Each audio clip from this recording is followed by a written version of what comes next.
సతీష్ గారు, సరే కోర్టు తీర్పు వచ్చింది కాబట్టి ఇప్పుడు 3 నెలల్లో స్పీకర్ ఎలాంటి నిర్ణయం తీసుకుంటారనే దాని మీదే ఫర్దర్గా ఏం జరుగుతుంది ఏంటి అనేది మాట్లాడగలం. బట్ ఇప్పటికైతే ఉప ఎన్నికలు రావచ్చు ఆ 10 స్థానాల్లో అనేది జరుగుతుంది. అండ్ జూబ్లీ హిల్స్తో కలిపితే 11 అయితే ఆబ్వియస్లీ అయితే జూబ్లీ హిల్స్లోది ఖచ్చితంగా జరిగేది. ఇక ఈ 10లో ఎంతవరకు జరుగుతాయి ఏం జరుగుతాయి అనేది వస్తే ఉప ఎన్నికలు ఇప్పటికిప్పుడు జరిగినా కూడా ఖచ్చితంగా బీఆర్ఎస్ పార్టీదే గెలుపు. అంటే దానికి కారణాలు ఇప్పటివరకు శ్రీనివాస్ గారు చాలా చెప్పారు.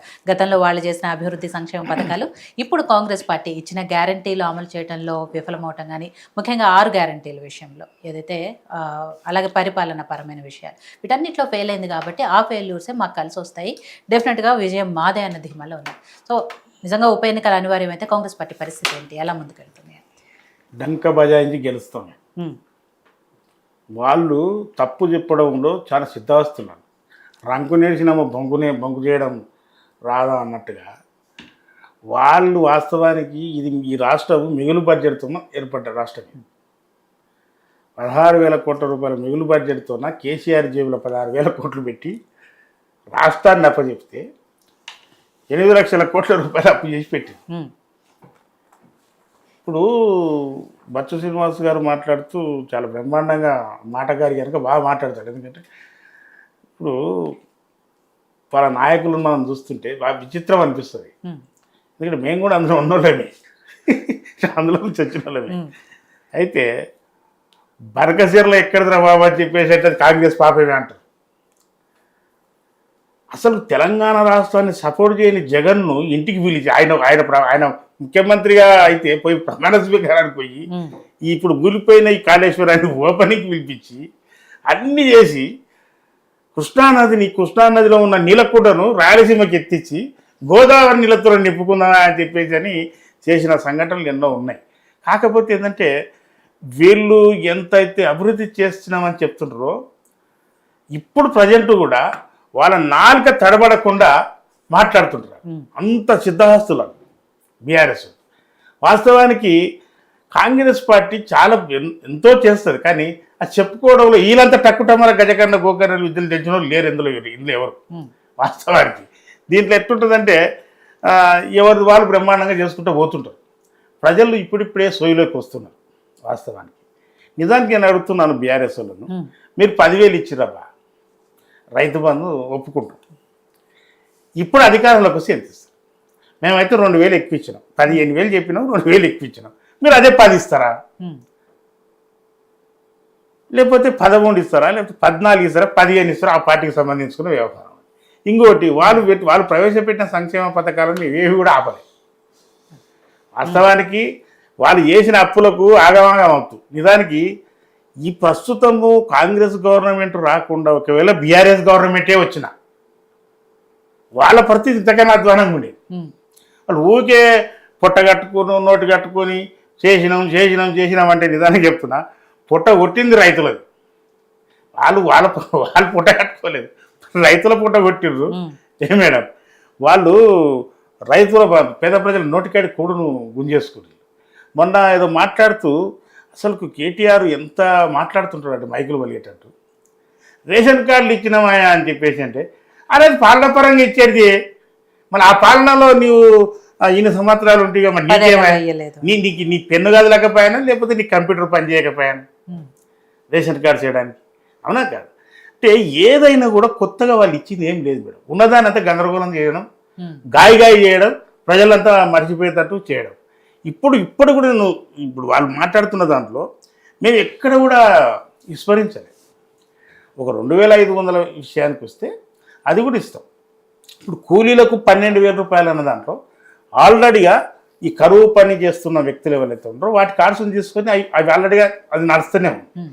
అదే రకంగా మన రైతు కూలీలకు అదే రకంగా 200 యూనిట్లు 200 యూనిట్ల కరెంటు కాల్చినోళ్ళకి తెలుస్తుంది అది బిల్లు వచ్చిందా రాలేదని. కాలంలోకి ఏం తెలుస్తుంది? అదే రకంగా గ్యాస్ది కూడా అది వైట్ రేషన్ కార్డు ఉండి వాళ్ళకి అది మహిళల పేరు మీద గ్యాస్ కనెక్షన్స్ ఉంటే వాళ్ళకు వచ్చేది తెలుస్తుంది. వీళ్ళకేం తెలుస్తుంది? వీళ్ళు ఏమంటారు అంటే మా పాలన బాగా బ్రహ్మాండంగా ఉండే మాటలు బాగా మాట్లాడేది. ఇప్పటికి కూడా అదే మాట్లాడుతుండ్రు. పాపం పెద్ద మనిషికి సోయినోడు కనుక నేను జరుగుతున్న దాన్ని ఏ రకంగా మాట్లాడాలని చెప్పేసి అనే దాంట్లో ఆ పెద్ద మనిషి మాట్లాడతలేడు. నిజానికి మాజీ ముఖ్యమంత్రి గారు ఏది కూడా తప్పుడు మాటలు మాట్లాడట్లేదు, బయటికి రావట్లేదు, మాట్లాడట్లేదు. కానీ వీళ్ళనైతే మాత్రం వదిలిపెట్టిండు బయటికి. వీళ్ళు నోటికి వచ్చినట్టు గాయ గాయ గాయ గాయ అసలు ఎంత గందరగోళం అంటే ఇంకా చెప్పొద్దు మేడం. అంటే ఈరోజు వీళ్ళు లొల్లులు సృష్టించడం అది ప్రతిదానికి కూడా. అంటే మేమంటున్నాం అంటే కాంగ్రెస్ ప్రభుత్వం తర్వాత ఏమొచ్చిందంటే మేము ఒక్కటి చెప్తాం మేడం గట్టిగా, స్వేచ్ఛ వచ్చింది. మనిషికి స్వేచ్ఛ వచ్చింది, మాట్లాడేటంత స్వేచ్ఛ వచ్చింది. నీ యొక్క ఆవేదనను చెప్పుకునేటటువంటి స్వేచ్ఛ వచ్చింది. కానీ నీ ప్రియల్లో అది కూడా లేదుగా. అసలు ఎవడన్నా కానీ ధర్నా చేస్తామని అంటే కానీ ఏ సామాన్య సంఘముడు కూడా ఎవరైనా ధర్నా చేస్తాడంటే వాని ఇంటికాడ వచ్చి పోలీసులు కూర్చున్నాయి. ధర్నా చౌకే లేదు కదా, ధర్నా చౌకే ఎత్తేసారు. అంటే ఇటువంటి దారుణార్థ వ్యవస్థను వీళ్ళు రన్ చేశారు. ఇప్పుడు ప్రజలు ఎందుకు కాంగ్రెస్ పార్టీని వెల్కమ్ చెప్తారంటే వాళ్ళు స్వేచ్ఛ వచ్చింది, వాళ్ళకు స్వేచ్ఛాయుతంగా మాట్లాడగలుగుతున్నారు, స్వేచ్ఛాయుతంగా పనులు కనపడతాయి. ఆలోచన పనులు ఎక్కడ కనపడలే మేడం. డబుల్ బెడ్రూమ్ అన్నారు వీళ్ళు, ఎక్కడ పునాది తీసిలేదు. అన్న పట్టణ కేంద్రాల్లో ఇల్లు కట్టారు. అవి ఎవరికి అవి లాస్ట్కు కూలిపోవడానికి దగ్గర పడ్డాయి. ఆ పరిస్థితి, ఆ దుస్థితికి వచ్చినాయి. కనుక కాంగ్రెస్ పాలన అనేది ఎట్లుంటుందంటే అది ఏం చేసినా ప్రజల మధ్య ఉంటుంది. దాన్ని అది కూడా లేదు. ఊర్లో బునియాదులు తీస్తున్నారు మేడం, బునియాదు తీస్తున్నారు. ఫస్ట్ లెవెల్కి వచ్చినాయి, సెకండ్ లెవెల్ కూడా వస్తున్నాయి. అయితే అవి జరుగుతున్నాయి ఊర్లలో. కానీ ఆ ఊర్లో ఉన్న వాళ్ళు టీఆర్ఎస్ వాళ్ళు ఏమంటారు, ఇదంతా ఏం లేదు అంటే అబద్ధం చెప్పే వాళ్ళు ఎక్కువ అయిపోయింది. అబద్ధం చాలా స్పీడ్గా వెళ్ళిపోతుంది అన్నట్టు అంత స్పీడ్గా జరుగుతున్న పరిస్థితులు ఉన్నాయి.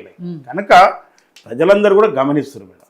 వాస్తవానికి మేము వాటిని ఎక్స్పోజ్ చేయడంలో విఫలమవుతున్నాము వాస్తవానికి. కానీ ప్రతిసారి విఫలమవుతున్నాము అంటే ఎంతవరకు కరెక్ట్ సతీష్ గారు? గతంలో తెలంగాణ ఇచ్చిన పార్టీగా జనాల్లో చెప్పుకోవడంలో ఫెయిల్ అయ్యాము, అందుకే 2 సార్లు అధికారంలోకి రాలేకపోయామని. ఇప్పుడు మీరు అధికారంలో ఉండి కూడా చేసిన వాటిని ప్రజల్లోకి చెప్పుకోలేకపోతున్నాము అని అంటే అది ఎవరు ఫెయిల్? వాస్తవానికి ఒక మాట చెప్తున్నాం మేడం, గోకెడిదండి. దొంగ అనేటోడు చాలా వైన ఉరుకుతాడు మేడం. ఇప్పుడు మామూలు కొద్దిగా రొమ్మిడుచుకొని కూర్చొని హాయిగా నిదానంగా తెలుస్తుంది పట్టు చెప్తూనే ఉన్నాం కదా అనే 50 ఏళ్ళ పోకడ ఉంది మా దగ్గర. ఇప్పుడు కొత్త ఉన్నట్టు కొత్త పోరాడు రైన పోతూనే ఉన్నది. ఇప్పుడు చూడండి టీఆర్ఎస్లో చూద్దాం మనం, వచ్చి 2 సంవత్సరాలు కదా మేడం. ఏమన్నా గందరగోళం, ఆ ధర్నదాన్ని వాడుకుంటారు. ఎంక్వైరీ దానికి అయితే ఎంక్వైరీ కూడా తప్పుడు కేసులు పెట్టిరని చెప్పేసి అని మాట్లాడుతుండ్రు. కాళేశ్వరం గురించి చెప్తే అరే ఏమైంది దాన్ని పండగ చేద్దాం అంటారు. ఇంత దౌర్భాగ్యం అంటే అది కూలిపోయింది, నీళ్ళు నిలబడకుండా అయిపోయింది పరిస్థితి. 50 లక్షల కోట్ల రూపాయలు అనవసరంగా నీటిలో పోసినట్టు అయిపోయాడా అని చెప్పేసి అని మాట్లాడితే అంత ప్రపంచంలో అటువంటి ప్రాజెక్ట్ అసలు లేదని చెప్పేసి అని పండగ చేద్దాం అంటారు ఈ నాయకులు. కనుక వైఫల్యాలను కప్పిపుచ్చుకొని దాని వాళ్ళ యొక్క ప్రతిఫలాలు అందించే వాటి లేకని చెప్పేసి అని చెప్పుకోవడంలో వాళ్ళు నెంబర్ 1లో ఉన్నారు. అయితే ఈ 10 స్థానాలు రేపన్నా నిజంగానే స్పీకర్ గారు సుప్రీంకోర్టు ఇవన్నీ కలుపుకొని మాకు ఎలక్షన్స్ వచ్చినా ఖచ్చితంగా కాంగ్రెస్ గెలుస్తుంది. ప్రజలు అది చూస్తున్నారు. నిజం నిలకడగా నిదానంగా తెలుస్తుంది అన్నట్టుగా మేము ఒకటేనండి 15,000 ఇస్తారన్నమాట వాస్తవము. మీరు చేసిన దానికి 3 ఇవ్వలేకపోయినా 12 ఇస్తున్నాము. రేపు చివరి దాకా 3 సంవత్సరాల కాలంలో 15 కూడా ఇస్తాము. మేము చెప్పిన ప్రతి మాట ఖచ్చితంగా నెరవేరుస్తాం మేడం. కాకపోతే ఏంటంటే రాష్ట్ర ఆర్థిక వ్యవస్థ పూర్తి హస్తగతంగా ఉన్నది కనుక వాటన్నిటిలో ప్రజల కోసం చెప్పినవి ఏదో మోసం చేయడానికి వచ్చినాయి కదా. కాకపోతే ఒక్కటి మాత్రం నేను క్లియర్గా చెప్తున్నా, ఒక జడల రాక్షసిని కూకటి వెళ్ళతున్న పీకేసిన వాళ్ళం అయితే ఈ తెలంగాణ ప్రజలైతే మిగిలింది. లేకపోతే ఏదన్నా వ్యవస్థ ఉందా, ఎవరైనా మాట్లాడే పరిస్థితి ఉండేనా ఈ టీఆర్ఎస్ పరంగా? కనుక అటువంటి వ్యక్తులు కూల్చడంలో తెలంగాణ ప్రజలు సక్సెస్ అయినరు. ఇప్పుడున్న 10 మంది ఎమ్మెల్యేలు కూడా మేము బతకలేం బాబు. ఆ రోజు కూడా నిజానికి చెప్తున్నాం మేడం, గమనించండి బాగా. పార్టీ మారిన నియోజకవర్గాలు, పార్టీ మారిన వ్యక్తులు ఎవరైతే ఇతర పార్టీకి గెలిచి ఉన్నారో టీడీపీ కానీ కాంగ్రెసే కానీ వాళ్ళ నియోజకవర్గాల వైపు వీళ్ళు ₹1 ఇదిలియలే మేడం. కానీ మేము టీఆర్ఎస్ ఉన్న నియోజకవర్గాల్లో కూడా ఇండ్ల లిస్ట్ చేయండి అంటున్నాం. మేము ఇందిరామ లిస్ట్ చేయండి, మీరు పాల్గొనండి అంటున్నాం మేము. ఇప్పుడు మా ఇన్ఛార్జీలు ఉంటారు, మా ఇన్ఛార్జీలకి అప్పచెప్పట్లే పని. మేము అక్కడ నుండి లోకల్ ఎమ్మెల్యేలకి అప్పచెప్తున్నాం. మేము వాళ్ళని అని చెప్తున్నాం. కళ్యాణ లక్ష్మి చెక్కులు హుజురాబాద్ లో ఇస్తే అక్కడ లోకల్ ఎమ్మెల్యే పంచకుండా పెట్టుకున్నారని కూడా అక్కడ ఉంది దౌర్భాగ్యం. ఏం చేయాలి మేడం? అంటే ఇప్పుడు మనము ప్రాంతీయ ఉద్యమం చేసినాం, రాష్ట్రాన్ని సాధించుకున్నాం. కానీ ఫ్యూడల్ ఉద్యమాన్ని కదా మనం చేసింది, ప్రజాస్వామ్య ఉద్యమాన్ని చేసినాం. ఫ్యూడల్స్ లాగా తయారైపోతే ఎట్లా అధికారం వచ్చిన తర్వాత?